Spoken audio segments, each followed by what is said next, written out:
In this video, I'm going to show you how to perform an if-then action.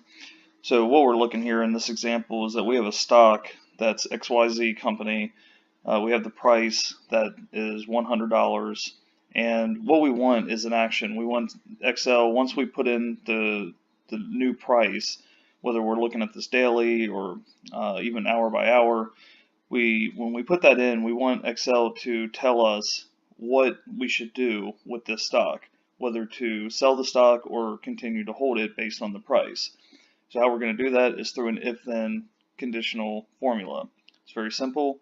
We'll go ahead and do equals if, and then we're looking at this price here because we want to determine what we should do with it based on the price. So we'll just go ahead and click in that cell, and notice that B2 came up. We could have just typed that in there as well. So if B2, and we're going to say if it's less than $100, so less than 100.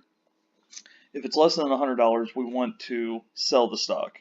So we'll do if B2, the price, is less than 100, or in this case $100, then, and that's what the comma basically is saying, then what do we want Excel to say or do?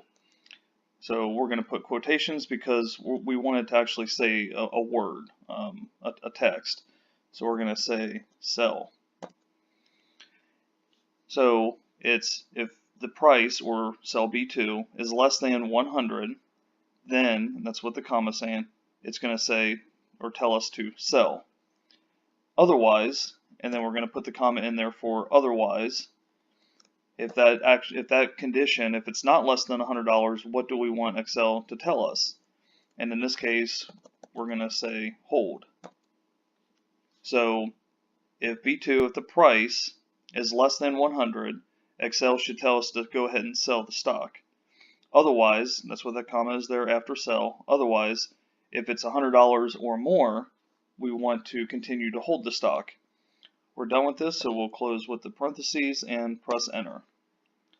Notice that it is $100. It's telling us to hold. If we went to $150, it would tell us to hold. Now there's another formula that we can put in there that if it goes over a price, then it'll tell us to go ahead and sell it then and go ahead and take our profits, but that's for another video.